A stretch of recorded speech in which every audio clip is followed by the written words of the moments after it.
Al final se consiguió. Qué bueno es el Señor. Costó, pero se logró. Yo sabía que esta congregación es obediente.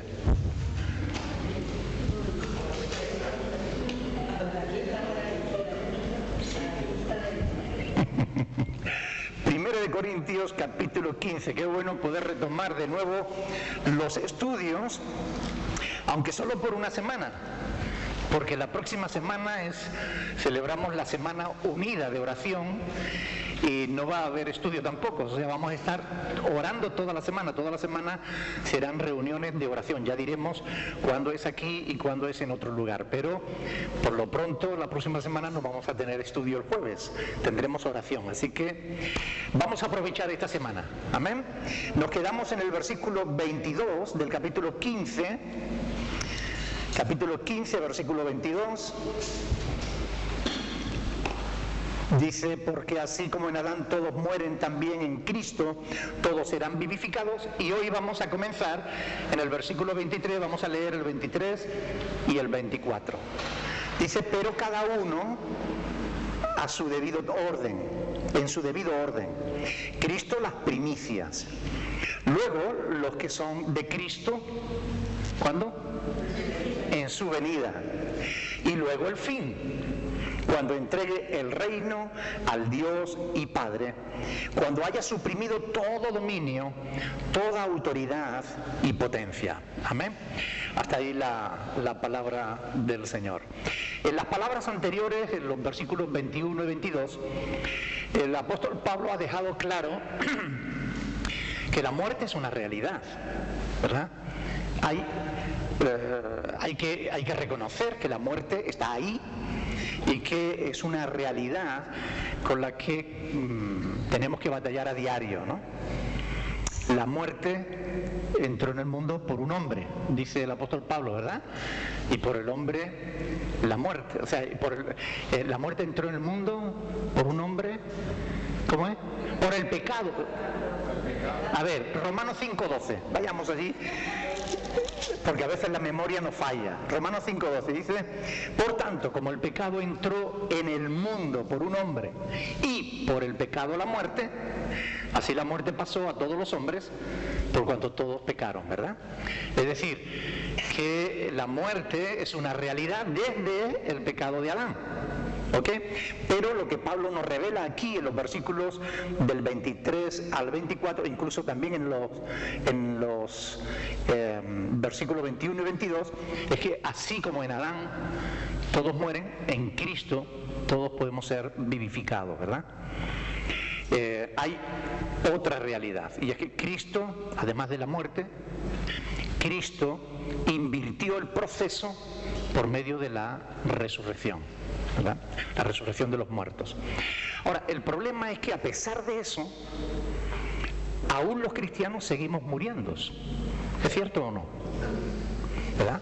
Aunque aquí se dice que, fíjese bien, porque, versículo 21, porque por cuanto la muerte entró por un hombre, también por un hombre la resurrección de los muertos. Porque así como en Adán todos mueren, también en Cristo todos serán vivificados.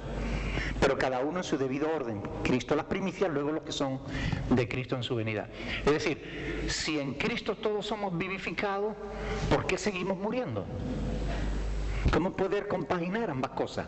La realidad de que la resurrección de Cristo nos da la fe, la certeza de que también nosotros vamos a ser resucitados, ¿verdad? Pero, ¿por qué seguimos muriendo? Para resucitar hay que morir. Claro. Y porque la resurrección es futura, no es aquí ahora, ¿ok? Entonces Pablo lo que está declarando es que hay un orden en la resurrección. Y es lo que él establece aquí, cada uno en su debido orden.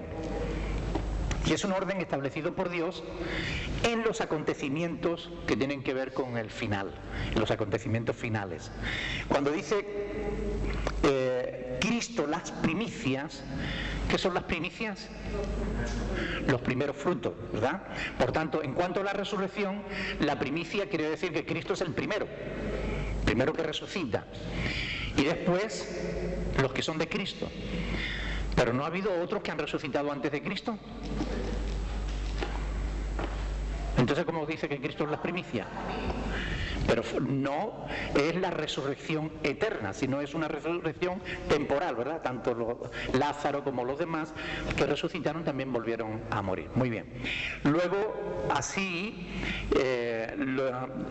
luego, como dice ahí, los que son de Cristo en su venida.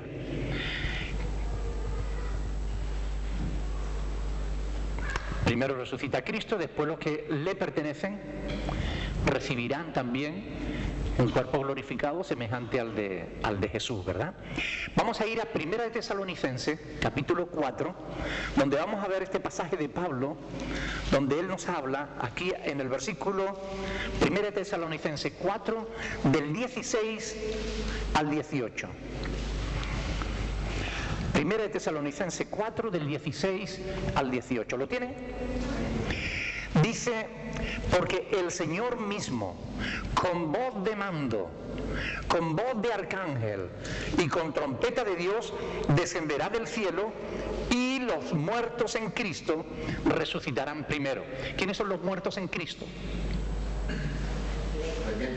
Los creyentes, es decir, los que murieron creyendo con fe en Jesús, ¿verdad? Dice, los muertos en Cristo resucitarán primero.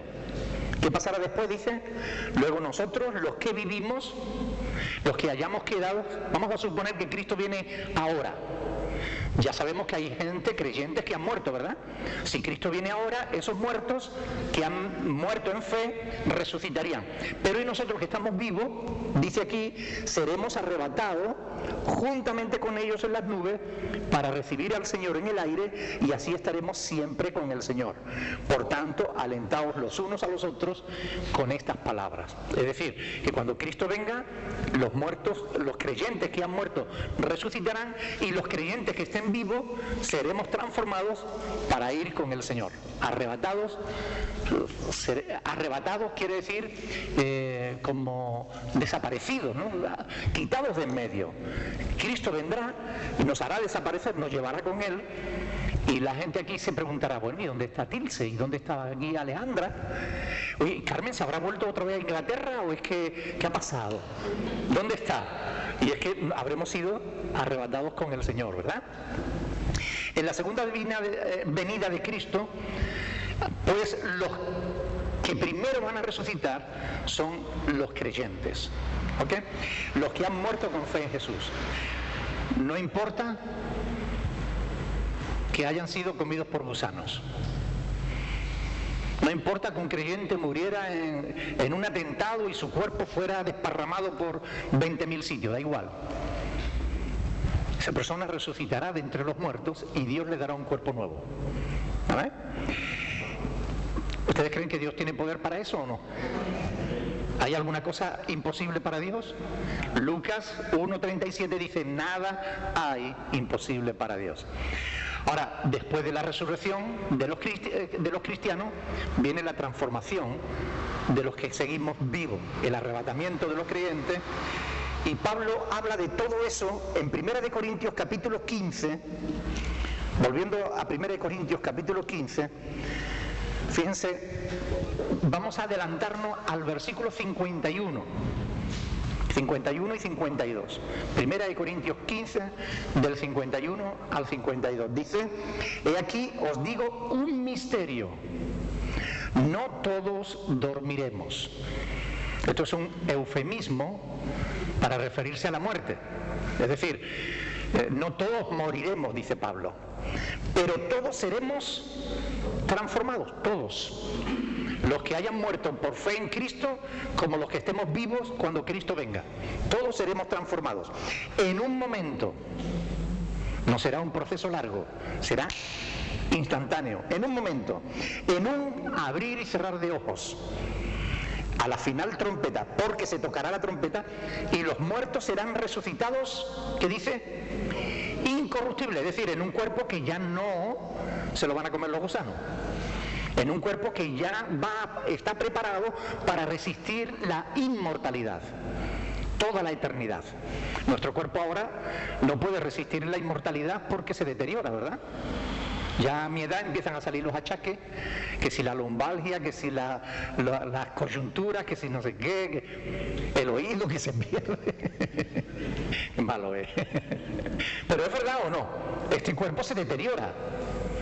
Pero cuando tanto los muertos en Cristo, los creyentes cuando resuciten, van a recibir un cuerpo nuevo, un cuerpo incorruptible. Y nosotros, los que estemos aquí, los que hayamos quedado, también seremos transformados en un abrir y cerrar de ojos, pero para recibir ese cuerpo incorruptible.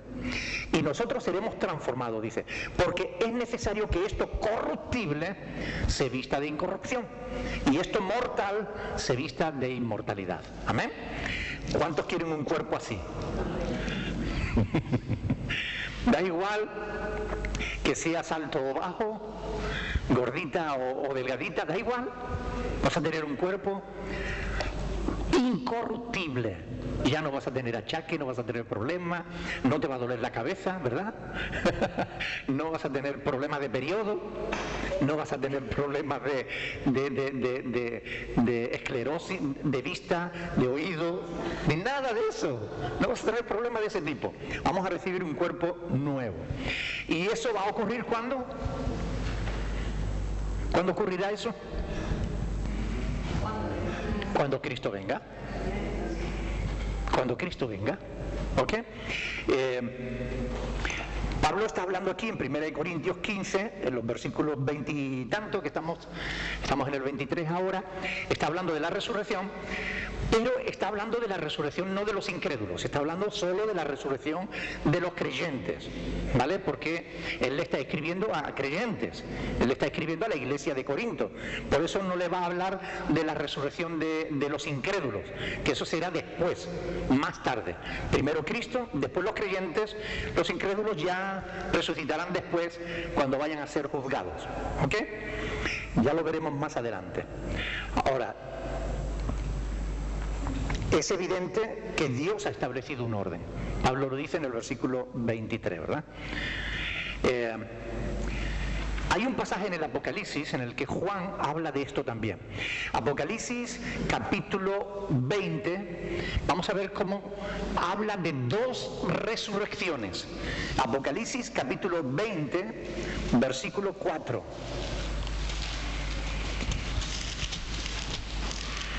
Apocalipsis 20, versículo del 4 al 6.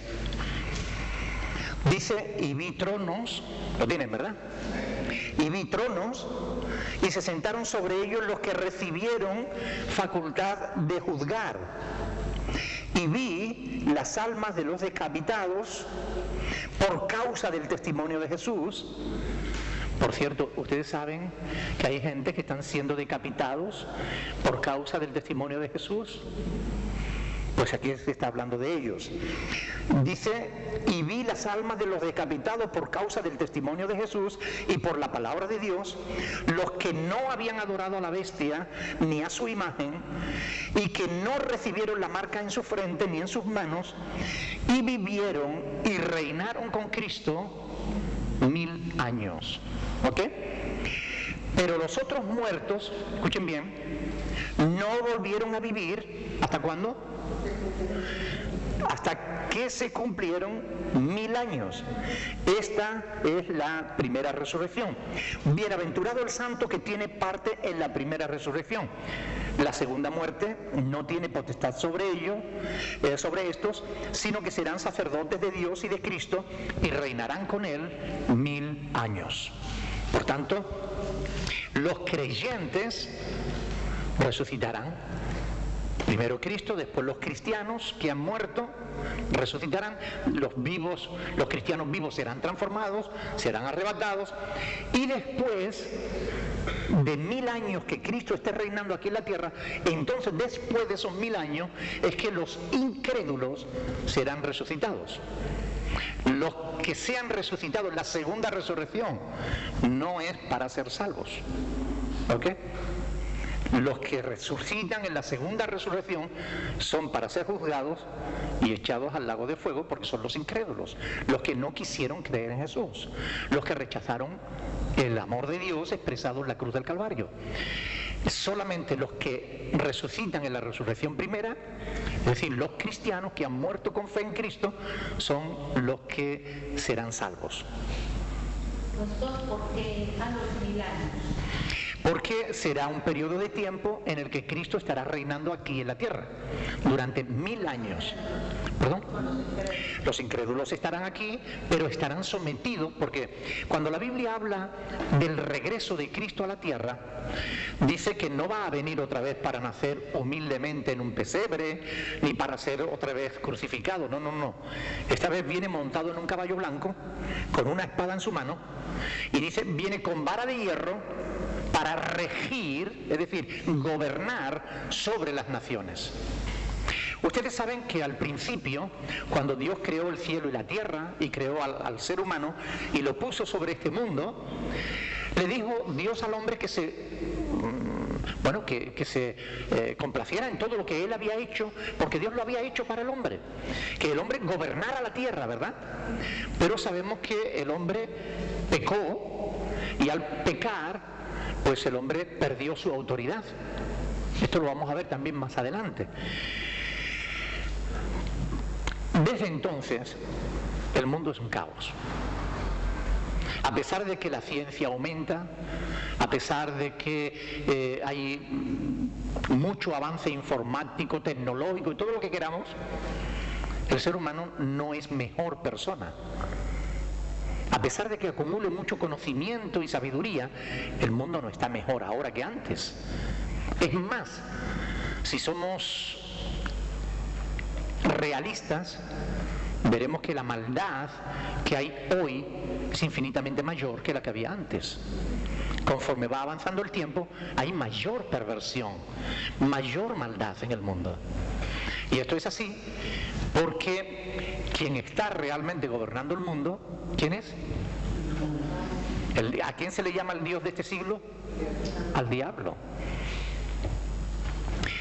Pero cuando Cristo venga, Él va a demostrar que este mundo era posible ser gobernado con amor, con paz, con justicia. Por eso Cristo va a gobernar durante 1000 años, aquí, físicamente, en la tierra. Él estará en Jerusalén y desde Jerusalén saldrá la ley para todo el mundo.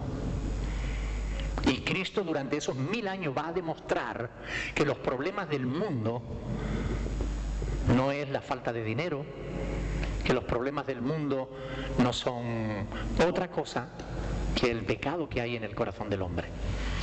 Porque Jesús va a gobernar y va a poner paz, a la fuerza, pero va a poner paz. Y durante ese milenio la tierra va a ser renovada en gran parte, va a renovarse en gran parte. Dice que hay pasajes hermosísimos en las Escrituras que hablan de que, por ejemplo, los animales salvajes dejarán de ser salvajes. Y un león podrá pastar al lado de un becerro o de una oveja. Y las serpientes ya no serán mortíferas. Todo esto va a ocurrir durante ese periodo de tiempo en que Cristo esté reinando aquí en la tierra.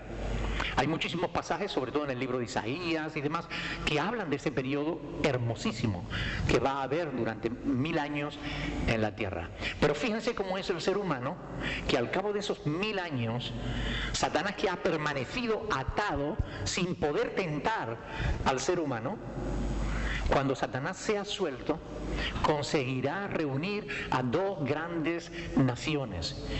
La Biblia le llama Gog y Magog. Es decir, personas que han vivido bajo el reinado de Cristo, que se han sometido porque no tenían más remedio, pero cuyo corazón no estaba rendido a Cristo. ¿Cómo es posible tener al Señor al lado, delante, y no ser capaces de someterse voluntariamente a Él? Pero así es. Entonces, Eso lo dejaremos para cuando estudiemos la escatología bíblica, pero van a pasar ciertas cosas ahí, pero nosotros ahora nos vamos a centrar en la resurrección. Hugo. Entonces quiere decir que en esos 1000 años que empieza a gobernar los hombres, la humanidad no se muere. ¿La humanidad qué? O sea, no se van a morir. Sí, pero dice que... Sí, pero dice que hay un pasaje donde dice que los niños morirán de 100 años. Es decir, que la mortandad va a descender enormemente. Porque recuerden que la tierra vuelve otra vez a su naturaleza, ¿no? Entonces todo el mal que el hombre está provocando ahora por intereses económicos dejará de ser. Cristo quitará todo eso, ¿no? Las grandes contaminaciones, todo lo que está estorbando para que la naturaleza se renueve, ¿no? Pero la pregunta mía es entonces cuando resuciten, como ya no va a haber sino otra, la última resurrección que ya es para juntarnos y echar la verdad, ¿no? Entonces en ese caso las personas que hayan creído, en esos 1000 años hayan creído en Jesús, en Dios, entonces ¿qué pasa con la resurrección de ellos? ¿En qué momento? Si han creído en Cristo, estarán reinando con Cristo, porque cuando Cristo esté reinando en la tierra, Cristo viene a reinar con los creyentes. Recuerden que los creyentes que han muerto resucitan y que los que estén seremos arrebatados con el Señor. Cuando Cristo viene a establecer su reino, ya venimos con Él. Por consiguiente, si alguien muere en ese periodo de tiempo en la tierra creyendo en Cristo, ¿ok? Créanme que la escatología no es una materia sencilla. Hay 1000 posturas teológicas con cada una de las doctrinas que abarca la escatología bíblica. La escatología es la ciencia que estudia los acontecimientos finales, ¿ok? Entonces, si se habla de la resurrección, si se habla de los juicios, si se habla del reinado milenial, si se habla de cualquiera de estas cosas, del arrebatamiento, de cualquiera de estas doctrinas, hay multitud de posturas, porque son temas que no están absolutamente claros. Tenemos algunos datos que nos dan orientaciones y solo nos podemos mover dentro de lo que ha sido revelado. Hay cosas que no han sido reveladas. Entonces, no sirve de nada salirse del piso, es decir, es mejor tener los pies sobre piso firme y quedarse en lo que sí que está revelado. Lo que está revelado sabemos cómo va a ser. Ahora hay cosas que no se nos ha dicho, mejor decir, bueno, pues si no está claro, no lo sabemos, no sabemos qué va a pasar. Hay cosas que no se nos ha dicho en la Escritura. Quizás cuando estemos con el Señor ya sabremos cómo serán todas, ¿no? Pero hoy por hoy hay muchas cosas, muchas preguntas que quedan sin responder, hasta que el Señor Jesús nos la aclare, ¿no? Yo he visto que ese milenio lo venden mucho los testigos de Jehová con la revista Atalaya, siempre están diciendo el milenio. Sí, pero porque los testigos de Jehová no creen que la tierra vaya a ser destruida. Es decir, por eso ellos están hablando del reino en la tierra, pero ellos no creen en el reino físico de Cristo, en el sentido de que va a ser ellos creen que van a vivir en la tierra para siempre. No creen que sea un periodo de 1000 años, aunque la Biblia es clara al respecto, ¿no? Hay un resumen, se llama así, escatología resumen o resumen de escatología. En nuestra página web pueden bajárselo y es un pequeño estudio donde tienen un montón de textos bíblicos que les va guiando sobre todos los acontecimientos finales, ¿no? ¿Ok? Bien, seguimos entonces. Aquí lo que vemos en este pasaje de Apocalipsis capítulo 20 es que se habla de dos resurrecciones. Una que es cuando Cristo venga, donde los creyentes en Cristo serán resucitados, y otra que será para los incrédulos al final del milenio, que será para juicio, ¿verdad? Por tanto, entre una resurrección y otra hay un periodo de tiempo de ¿cuánto? De 1000 años. Y ese es el periodo de tiempo en que Cristo estará reinando aquí en la tierra. Mire, vamos a ir a Apocalipsis 20, vamos a leer ahora los versículos del 11 al 15. Dice, y vi un trono blanco y al que estaba sentado en él, de delante del cual huyeron la tierra y el cielo, y ningún lugar se encontró para ellos. Y vi a los muertos, grandes y pequeños, Pues también están matando a niños, ¿verdad? Vi a los muertos, grandes y pequeños, de pie ante Dios, y los libros fueron abiertos. Y otro libro fue abierto, el cual es el libro de la vida. Y fueron juzgados los muertos por las cosas que estaban escritas en los libros según sus obras. ¿Ok? Y el mar entregó los muertos que había en él. Y la muerte y el Hades entregaron los muertos que había en ellos. Y fueron juzgados cada uno según sus obras. Y la muerte y el Hades fueron lanzados al lago de fuego. Esta es la muerte segunda. El que no se halló inscrito en el libro de la vida fue lanzado al lago de fuego. Amén. Por tanto, esta segunda resurrección es para juicio, porque hay quien dice, bueno, pero yo no he sido mala persona. ¿Han escuchado alguna vez a alguien hablar así? Es que yo no robo, yo no mato, o yo no le he hecho daño a nadie, porque yo no voy a ir al cielo. Cuando tú le preguntas a alguien, oye, tú si murieras, ¿estás seguro de que irías al cielo? Muchos te dicen, claro, ¿por qué no? Si hay un cielo, yo voy seguro. Porque creen que son buenas personas. Entonces, cuando tú le preguntas a esa persona, bueno, ¿alguna vez mentiste? Bueno, sí. Pues la Biblia dice que los mentirosos no entrarán en el reino de los cielos. Es un solo mandamiento. Imagínate si le preguntamos sobre cualquiera de los demás, ¿verdad? Por tanto, si alguien trata de justificarse por sus obras, es que yo hice esto, yo di limosna a los pobres, yo me porté bien con mi vecino, a mí Montaña me trató mal, pero yo la traté bien a ella, no le tuve en cuenta a Carmen que me miró mal. Bueno, cuando alguien trata de justificarse delante de Dios, los libros serán abiertos y dirán, espera, a ver, mire, pero usted, mire lo que dice aquí, y lo que dice aquí, y lo que dice aquí. Y la persona tendrá que agachar la cabeza y reconocer que realmente, por obras, nadie, ningún ser humano será jamás justificado. El apóstol Pablo es claro en Romanos capítulo 3, cuando dice que por las obras nadie será justificado.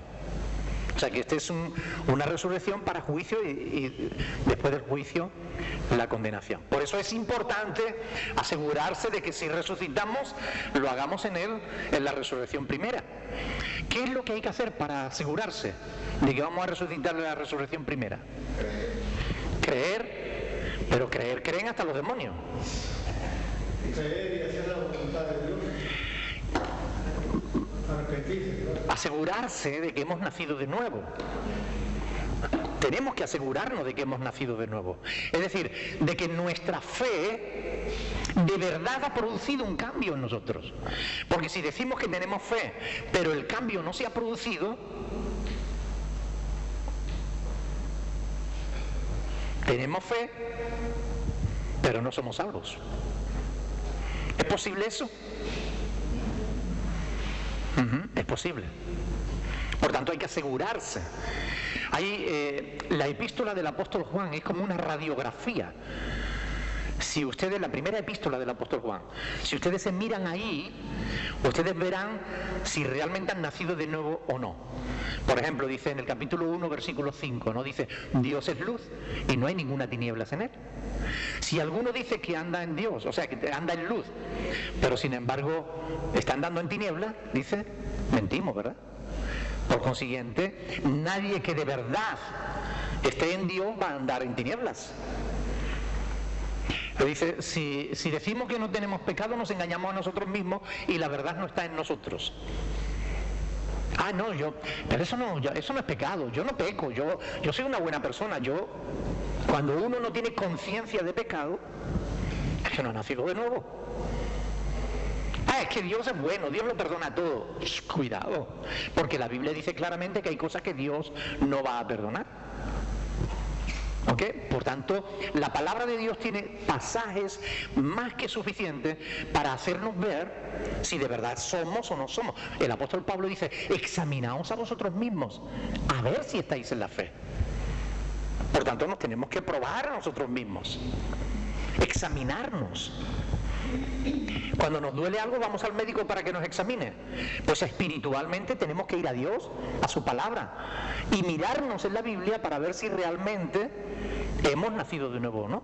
Porque si yo no he nacido de nuevo, si yo, por mucha fe que tenga, mi vida es el mismo desastre de siempre, entonces yo tengo que pensar que no he nacido de nuevo y hay un problema ahí. Yo tengo que arrepentirme de verdad de mis pecados, y arrepentirse significa cambiar de mente, cambiar de dirección. Significa que hay que acercarse a Dios y hay que obedecer su palabra. Hay que añadir a la fe virtud. La fe sola no basta. Y a la virtud conocimiento, y al conocimiento dominio propio en la vida cristiana, cuando ya somos salvos. Pero hay que ser salvo, si no, no podemos añadir esas cosas. Por tanto, esto no es ficción, esto es palabra de Dios. Y tarde o temprano, por muy lejos que parezca, esto se va a cumplir. Lo mismo que se han cumplido todas las demás doctrinas y profecías de la Biblia, estas también se van a cumplir. Un día vamos a estar tan tranquilos y nos va a dar un patatún y nos vamos a ir para allá. O vamos a escuchar una trompeta y en un abrir y cerrar de ojos vamos a ver que nuestro cuerpo como que flota y se va para arriba. Y cuando llegó la hora, sea que nos hayamos muerto o sea que seamos transformados y Cristo nos esté arrebatando, sea lo que sea, lo importante es eso, que estemos seguros que al cerrar nuestros ojos aquí los abramos en presencia del Señor, porque de lo contrario ay de nosotros. El cristiano debiera estar seguro de su salvación, porque hay motivos más que suficientes para estar seguros de que vamos a ser salvos. Pero si es que hemos nacido de nuevo, si no hemos nacido de nuevo, no deberíamos estar seguros, porque sería una falsa seguridad.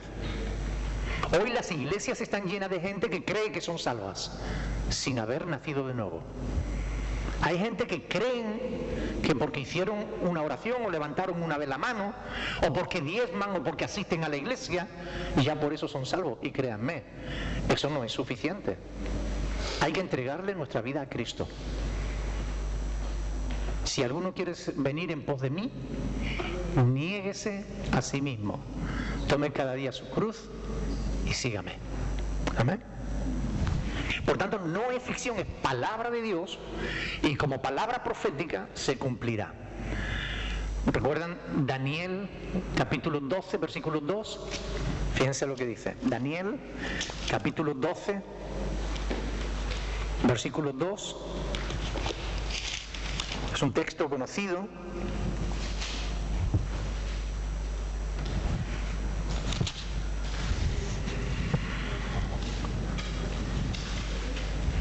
Dice: muchos de los que duermen en el polvo de la tierra serán despertados, unos para vida eterna y otros para ¿qué? Para vergüenza y confusión perpetua. ¿Ok? Por tanto, resucitar, vamos a resucitar en la primera o en la segunda resurrección. Resucitar, vamos a resucitar 12:2. Ahora más nos vale resucitar en la primera resurrección, porque si lo hacemos en la segunda, peligro. Por tanto, como hemos visto, hay un periodo de 1000 años entre una resurrección y la otra. Lo peor que puede hacer el ser humano es rechazar el amor de Dios, porque es un amor incondicional que Dios pone al alcance de todos. No es que Dios quiera salvar a Alejandra sí y a Carmen no, o al revés. No, es que Dios quiere salvarlas a las dos. Pero si una cree y la otra no, será problema de quien crea y de quien no quiera creer. Por tanto, si Dios ha puesto tanto amor en eso, si Dios nos ha dado a su propio Hijo, ¿ustedes creen que Dios va a perdonar a aquel que pisotear el nombre de Jesús? Aquel que rechace la salvación en Cristo, ¿quién le va a salvar? Por tanto, si no resucitamos en la primera resurrección, vamos a resucitar en la segunda, y esa no es para salvación, sino para condenación. Capítulo 15 de 1 de Corintios, versículo 24. Luego, el fin. Fíjense que ya hemos visto, ¿verdad?, que entre la primera y la segunda resurrección hay un periodo de 1000 años, ¿verdad? Sin embargo, hay quien dice que no hay intervalo entre la resurrección de los creyentes y el fin. ¿Ves? Porque dice, primero, también en Cristo todos serán, dice, cada uno sus deudores, primero Cristo las primicias, luego los de Cristo, los que son de Cristo en su venida, y luego el fin. Entonces dicen, ¿ves? La resurrección de los justos y después el fin. Entonces no hay intervalo de 1000 años. ¿Qué piensan ustedes al respecto? Hay gente que son amilenialistas, es decir, que no creen que vaya a existir el reinado de 1000 años de Cristo en la tierra. ¿Qué piensan? A lo mejor, como dice la palabra, ¿no?, que dice que como un día para Dios como 1000 años como un día. O sea que tú eres...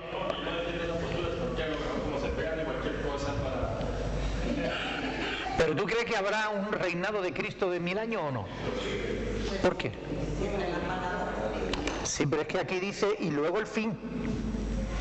Resucitan los creyentes en Cristo y dice, y luego el fin. ¿Es correcta esa interpretación, sí o no? ¿Interpretar ese pasaje así, sí o no? Generalmente, recuerden siempre lo que les digo. Lean el contexto. Leamos el versículo 25, dice, porque es preciso que Él reine hasta que haya puesto a todos sus enemigos debajo de sus pies. O sea, si el mismo texto está hablando de que realmente es necesario de que reine. Por tanto, luego el fin será después del reinado de Cristo en la tierra. ¿Lo entienden o no? ¿Ok? No es que no vaya a haber reinado, porque aquí mismo en el contexto está aclarando que luego, el fin, después de que Cristo reine,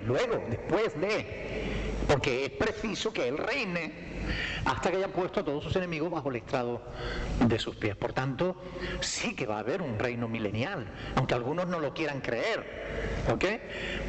Ahí en esto no es una doctrina fundamental, pero para mí está clarísimo que hay un reino milenial porque la palabra de Dios lo dice.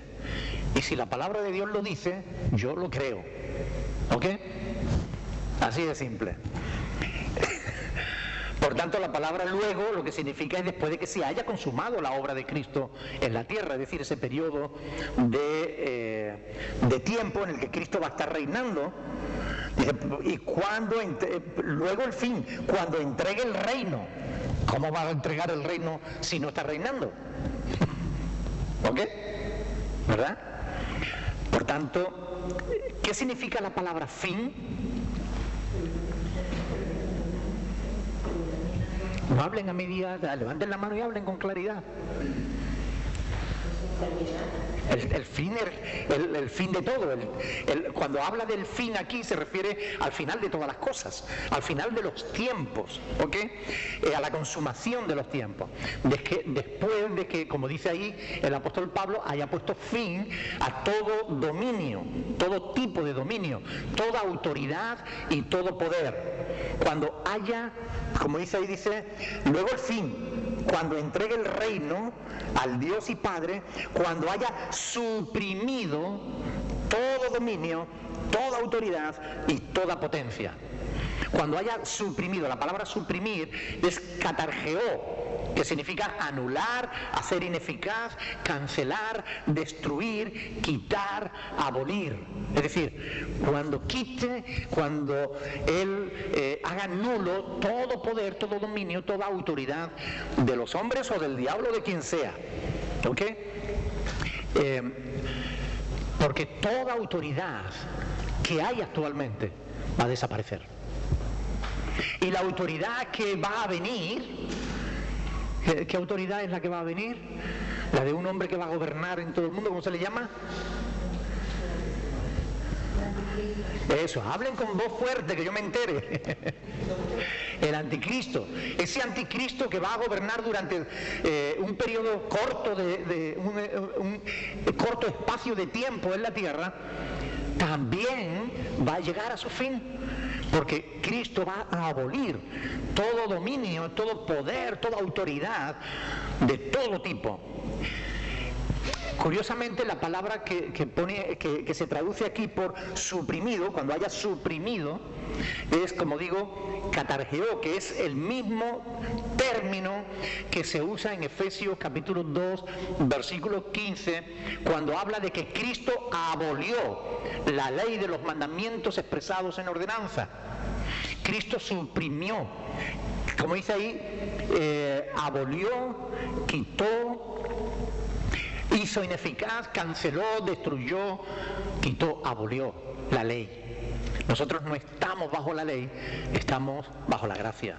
Yo no me canso de enfatizar esto porque hay multitud de gente. Ahora saben que hay una nueva doctrina que dicen que solamente hay que quedarse con el Antiguo Testamento, que el Nuevo Testamento es un invento del apóstol Pablo, y se llaman cristianos. Y dicen que creen en el Cristo, en el Mesías. No le llaman Jesús, no le llaman Cristo, le llaman Yoshua Hamasía, porque ellos utilizan términos hebreos, hablan en hebreo, se expresan en hebreo, toda la importancia le dan al término hebreo.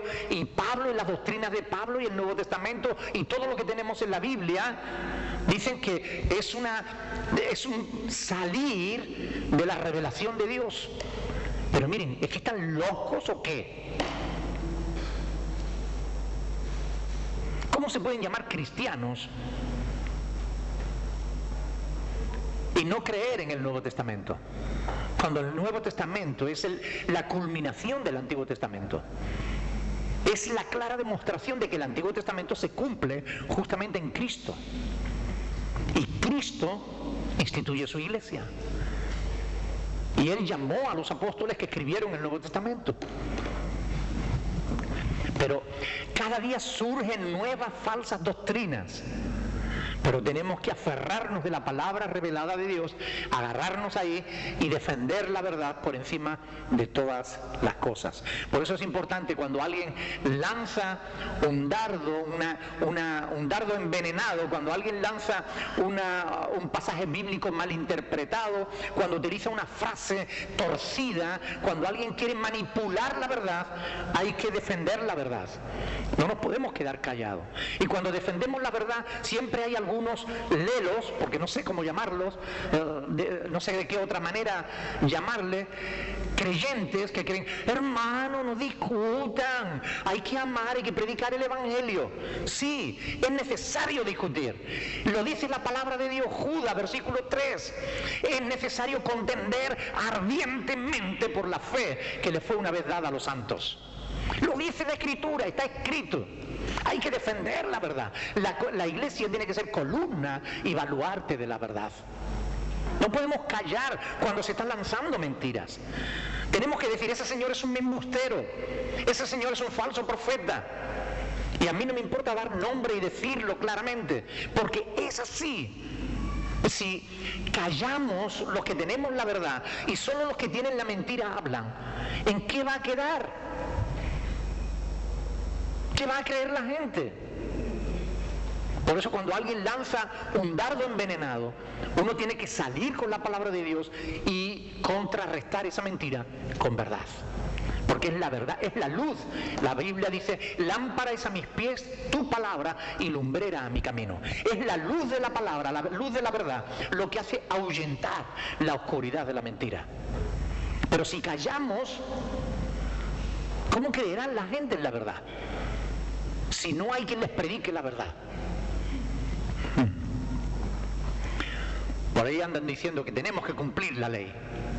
Y dan razonamientos humanos. Hoy me decía uno, es que si usted incumple una ley de su país, puede que le perdonen la deuda, la multa, pero la ley no la van a quitar.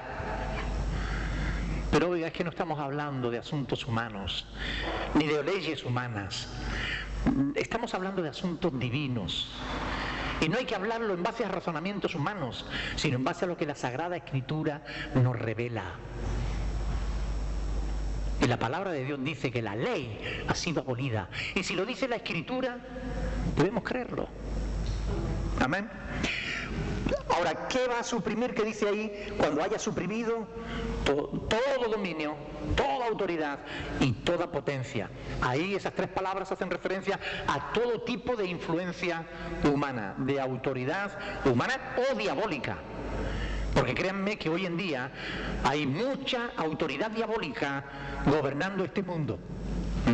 Actualmente el diablo gobierna el mundo por medio de un puñado de personas que aunan todo el poder, que manipulan a la banca, y la banca manipula a los gobiernos, y los gobiernos son los que dictan leyes injustas, cada vez más injustas, contra la mayoría. Así los pocos cada vez tienen más y los muchos cada vez tienen menos.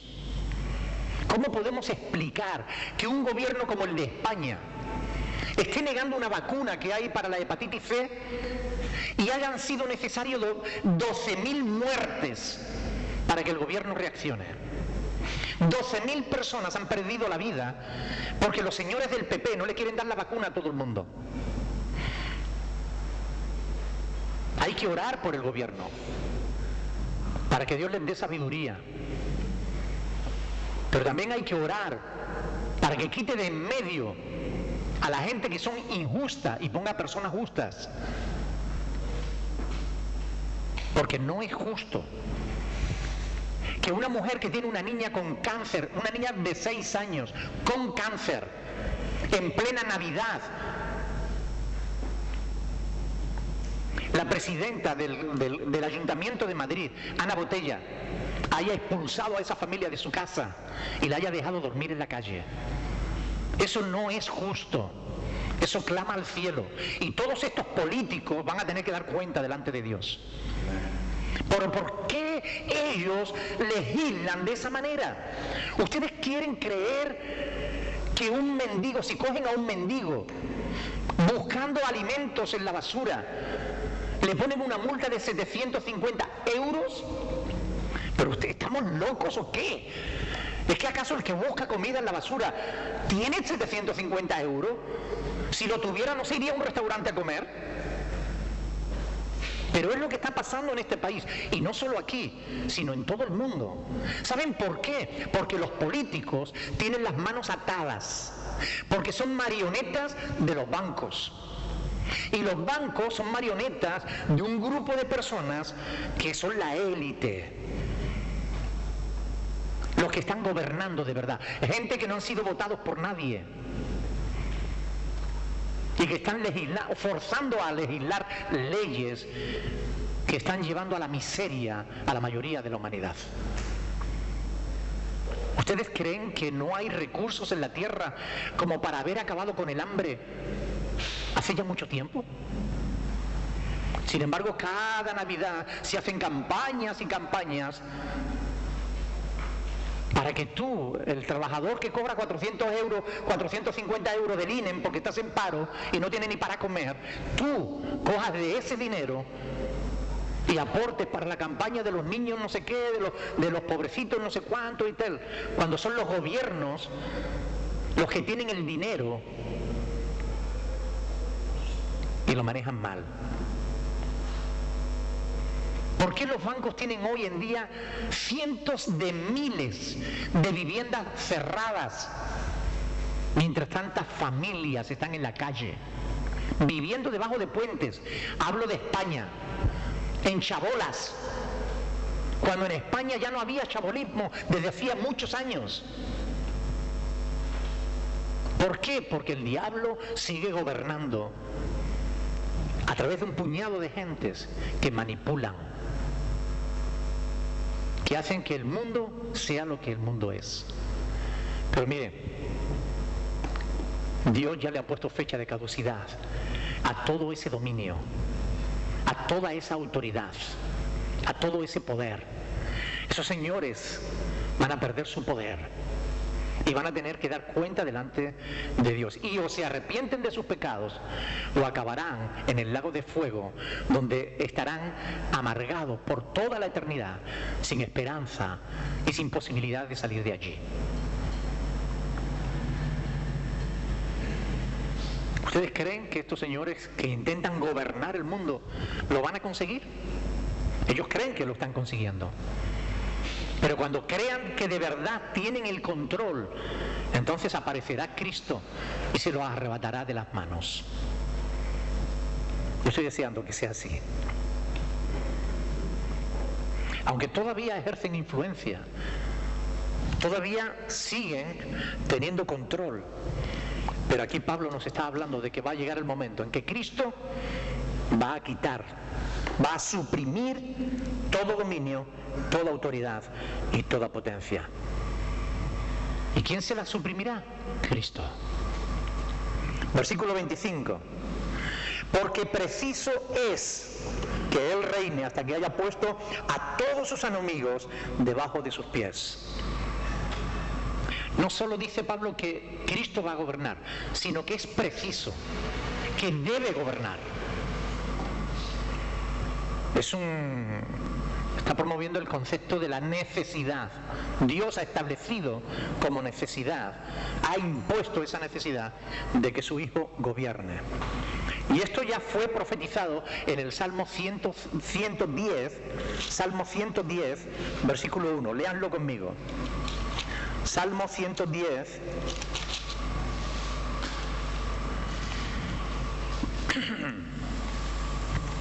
versículo 1.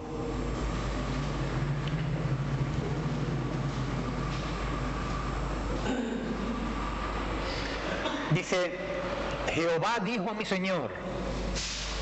En el original dice, Jehová dijo a Jehová,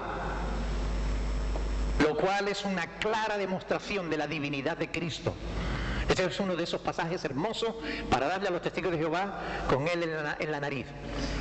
Jehová dijo a Jehová, el Señor dijo a mi Señor, siéntate a mi diestra hasta que ponga a tus enemigos por estrado de tus pies. Jehová enviará desde Sión la vara de tu poder, domina en medio de tus enemigos. Tu pueblo se te ofrecerá voluntariamente en el día de tu poder.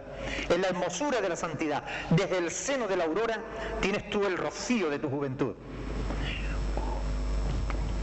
Es decir, aquí aquí en este Salmo de David, dice que Jehová le dijo a Jesús, siéntate a mi diestra hasta que ponga a tus enemigos por estrado de tus pies. Pablo, en 1 Corintios 15, versículo 25, dice, es preciso que Él reine hasta que haya puesto a todos sus enemigos debajo de sus pies. Aplicando ese pasaje justamente a Cristo. Es Cristo quien va a obligar a todos esos señores a doblar la espalda delante de Él.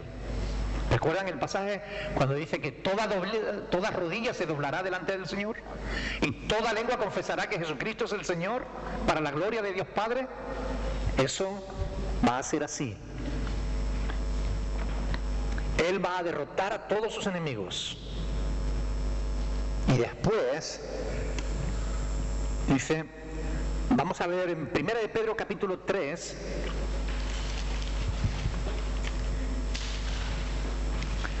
Primera de Pedro capítulo 3, versículo 22.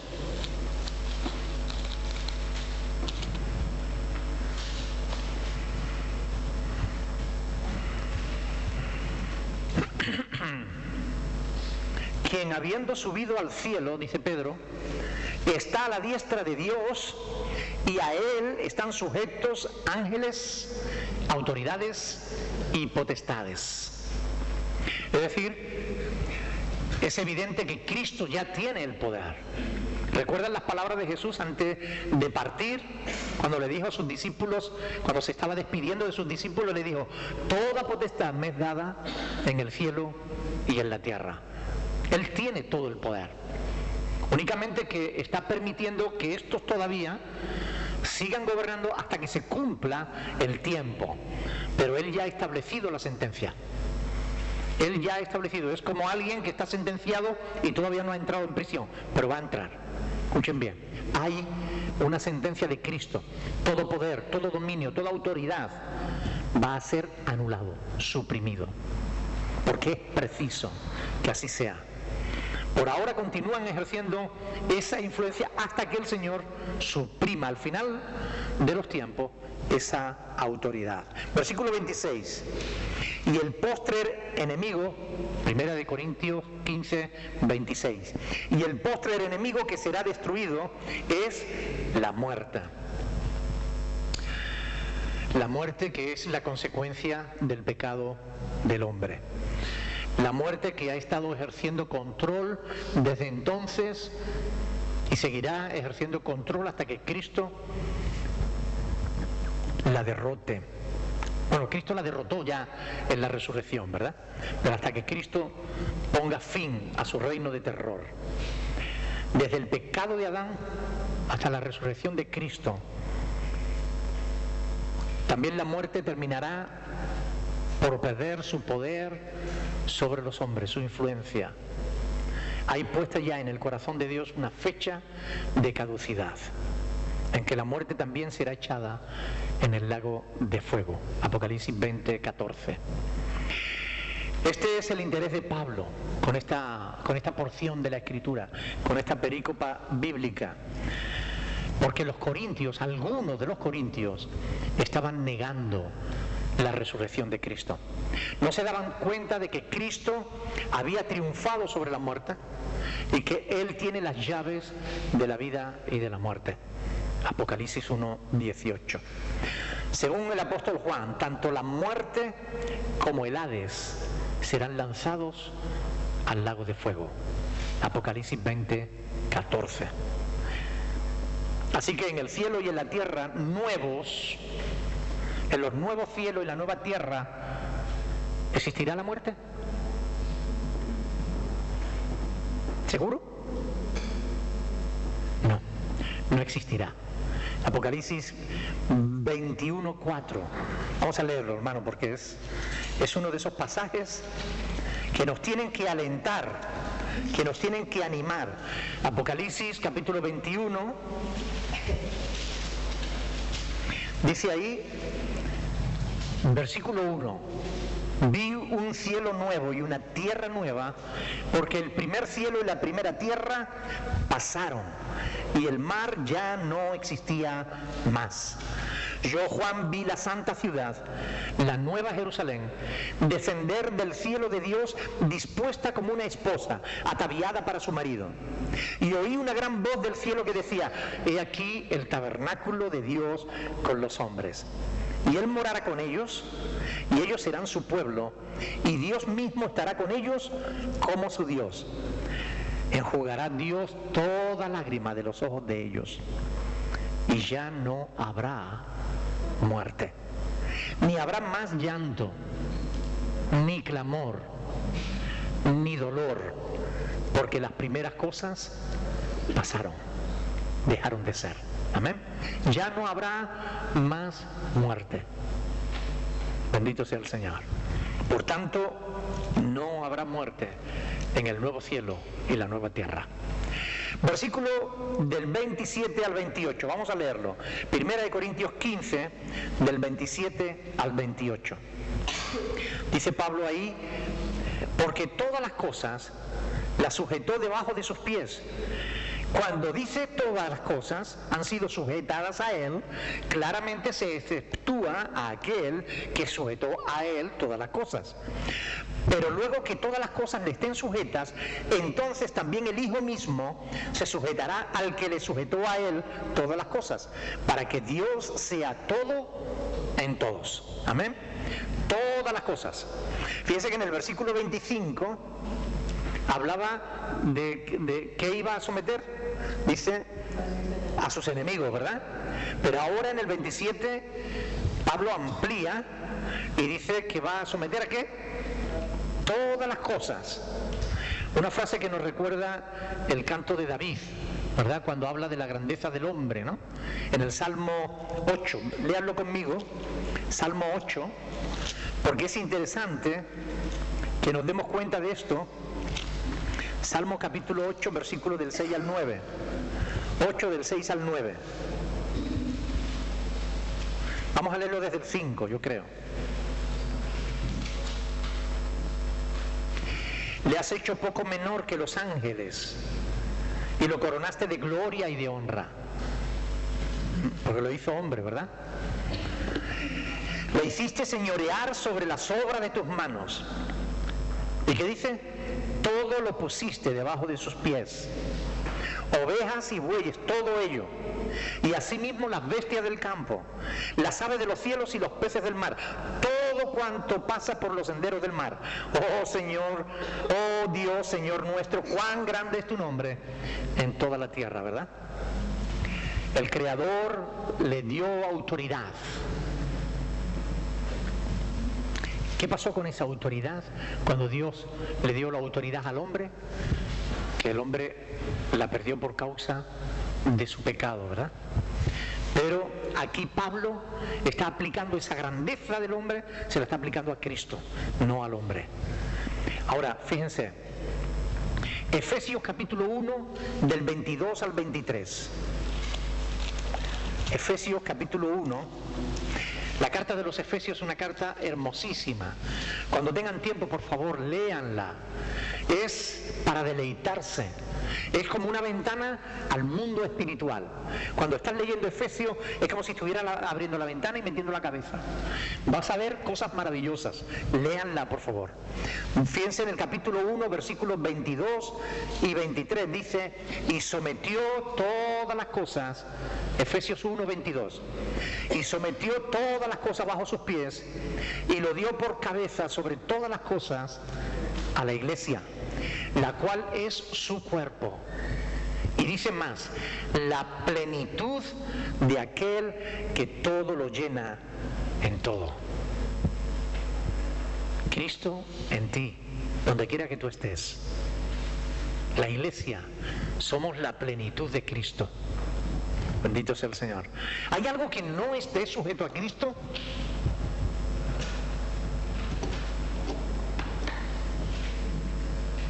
¿Qué dice ahí? Todas las cosas. Todo le ha sido sujeto. Cuando Pablo dice todas las cosas, no deja lugar a la duda. Todas le están sujetas. Aunque él no esté todavía ejerciendo su reinado de una forma visible, pero todo le está sujeto a él. Ahora, claro, en 1 Corintios 15, versículo 27, habla de una excepción. ¿Qué es lo que no le está sujeto? ¿Quién no le está sujeto a él? Versículo 27. ¿Quién no le está sujeto a Cristo? Porque todas las cosas las sujetó debajo de sus pies. Y cuando dice que todas las cosas han sido sujetadas a Él, claramente se exceptúa aquel que sujetó a Él todas las cosas. ¿Quién sujetó a Cristo todas las cosas?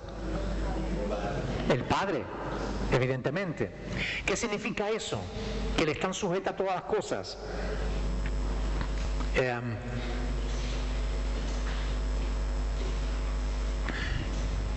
Que se está refiriendo a todas las cosas creadas. ¿Ok? Todas las cosas creadas le están sujetas. ¿Pero el Padre es creado? No. Él es Dios, ¿verdad? Por tanto, Él no le está sujeto. Él se excluye porque Él es del dominio, ¿no? Porque Él es quien sujetó todas las cosas a su Hijo. Por tanto, entre la resurrección de Cristo y la resurrección de los creyentes, Jesús está sirviendo a su pueblo como mediador, como intercesor. Vamos a ver este pasaje y lo vamos a dejar ahí. Romanos capítulo 8, versículo 34. Romanos 8, 34. Vamos a leerlo desde el 33, ¿no? O desde el 32, el contexto. Desde el 31. 8:31. ¿Qué pues diremos a esto? Si Dios es por nosotros, escuchen, ¿Quién contra nosotros? El que no escatimó ni a su propio Hijo, sino que lo entregó por todos nosotros, ¿cómo no nos dará también con Él todas las cosas? ¿Quién acusará a los escogidos de Dios? Los judaizantes. Pero allá ellos. Dios es el que justifica. ¿Quién es el que condenará? A mí me están condenando continuamente. Pero Cristo es el que murió, más aún el que también resucitó, el que además está a la diestra de Dios, el que también, ¿qué hace? Intercede por nosotros. Amén. Y como dice Juan 14 del 1 al 6, dice que está preparando lugar, ¿para quién? Para nosotros los que creemos. Amén. Así que lo dejamos ahí y la próxima semana, no, la siguiente, si Dios quiere, continuamos con el estudio, porque la próxima semana, recuerden que es la semana unida de oración. Pero lo dejamos ahí. ¿Alguna pregunta?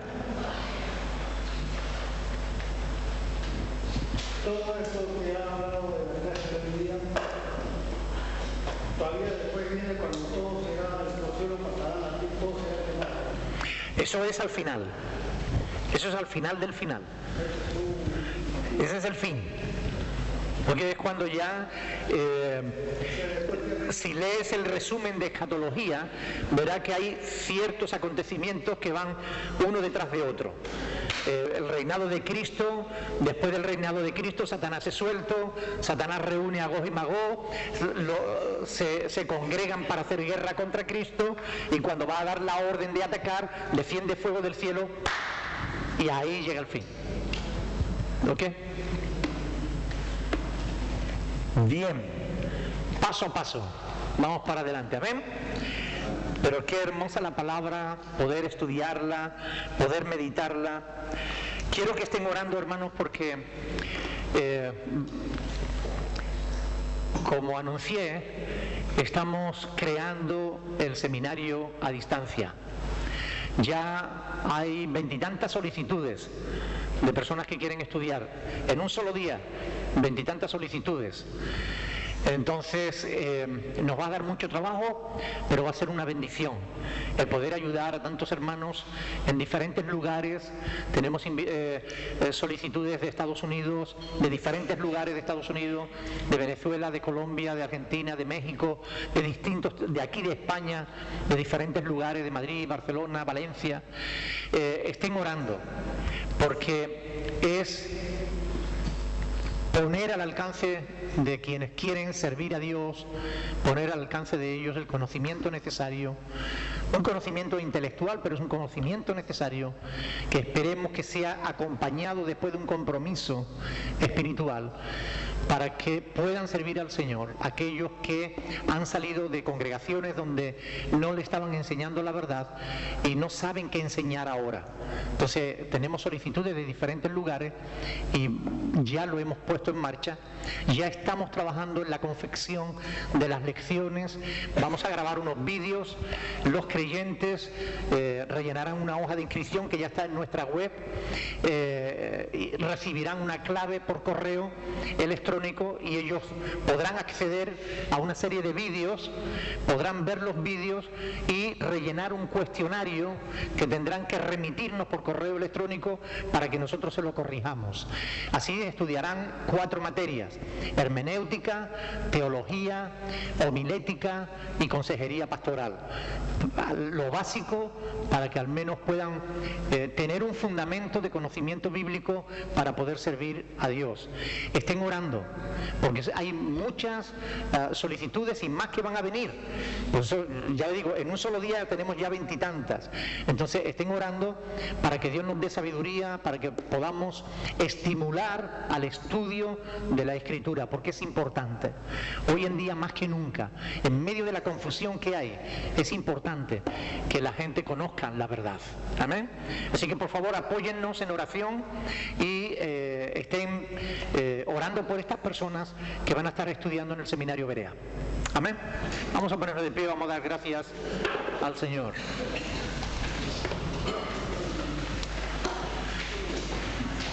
Alguien, por favor, que quiera orar dando gracias al Señor. Hay que orar por la